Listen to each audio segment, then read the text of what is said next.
सब पर एक मुकब्बिर हो जाएंगे, हर 2-3 सब पर एक मुकब्बिर हो जाएंगे। हजरत का जनाजा आ चुका है, चंद मिनटों में इंशाअल्लाह जनाजे की नमाज अदा की जाएगी। मैं बहुत मोहब्बत के साथ दरख्वास्त करता हूँ अपने तमाम भाइयों से कि ये तमाशे की गरज से नहीं, आप नमाज के लिए आए हैं। ये जो हमारे लोग खड़े हैं सामने, दक्षिण की तरफ सब लगाए, दक्षिण की तरफ से लोग इधर इंजरी न करें, दक्षिण की तरफ से लोग इधर न आए। अल्लाह के वास्ते आप मदद करें, अल्लाह के वास्ते आप मदद करें। आप मजलिस के अंदर, मजमे के अंदर कोई ऐसी कैफियत पैदा होने न दें जिससे महसूस हो कि हम लोगों की मोहब्बत में कोई कमी आई है, अकीदत में कमी आई है। आप मोहब्बत का सबूत है, अकीदत का सबूत है। कोई भी मजमे में किसी किस्म की ऐसी कैफियत पैदा न हो जिससे महसूस हो कि हमारी मोहब्बत में कोई कमी आई है।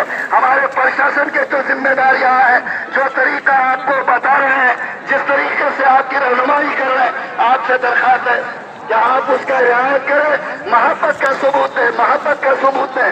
सारे के सारे लोग यहाँ जो लोग खड़े हैं उनसे दरख्वास्त है कि आप जाके सब में जगह लीजिए। अगर आप सब में नहीं होंगे, आप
दिल को आंखें भिगो के दिल को आंखें भिगो के दिल को हिला कर चले गए आंखें भिगो के दिल